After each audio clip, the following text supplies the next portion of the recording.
Hello travel friends, and welcome to another edition of Spotlight on Travel. Today we're going to talk about seaweed, also called sargassum, and it is very prevalent in the Caribbean area and on the coast of Mexico.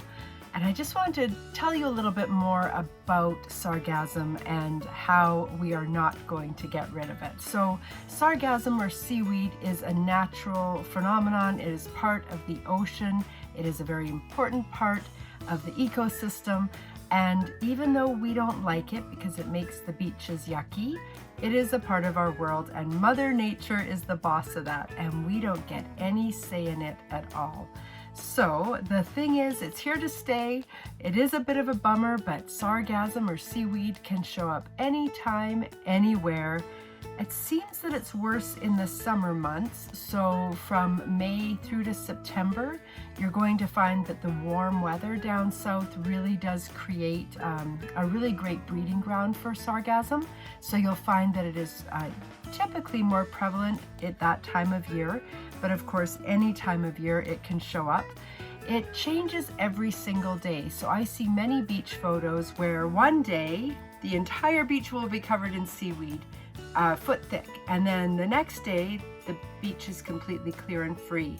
So as the tides ebb and flow, the giant masses of sargassum move around the ocean and stop wherever they want to stop.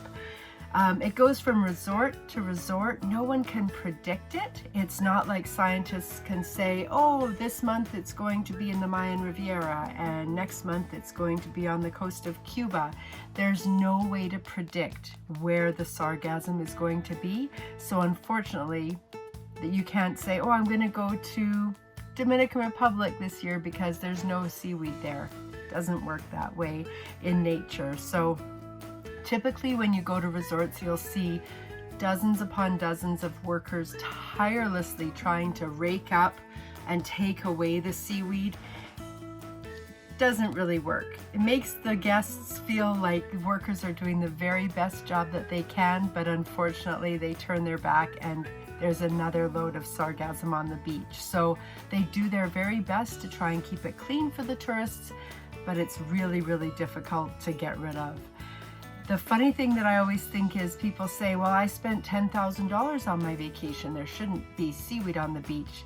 But as I explain, as with cockroaches, nature does not discriminate. They don't know that seaweed doesn't say, oh, look, this is the Ritz-Carlton. This is fancy. We shouldn't go to this beach. It just washes up wherever it wants. And same with cockroaches, but that's a whole different show.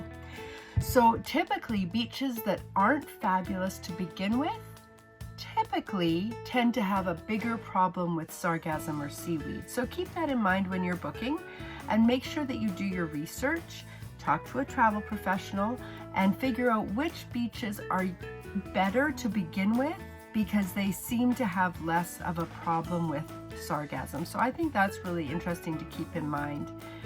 Now, there are different Facebook groups that you can join, and I am a member of one of them that is very interesting, that tracks and shows the level of sargassum in different areas of the Caribbean and Mexico.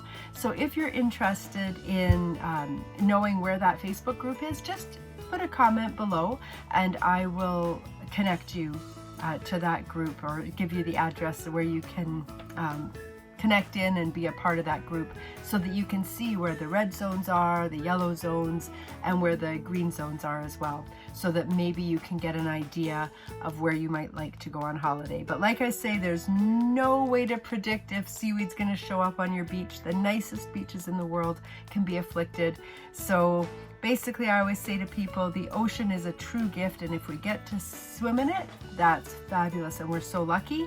But otherwise, make sure that the pool areas at the resort that you're staying at are equally as fabulous, so that if there is a lot of seaweed in the ocean and it grosses you out a little bit, then you can just go and spend your beautiful, blissful few days in a fabulous swimming pool.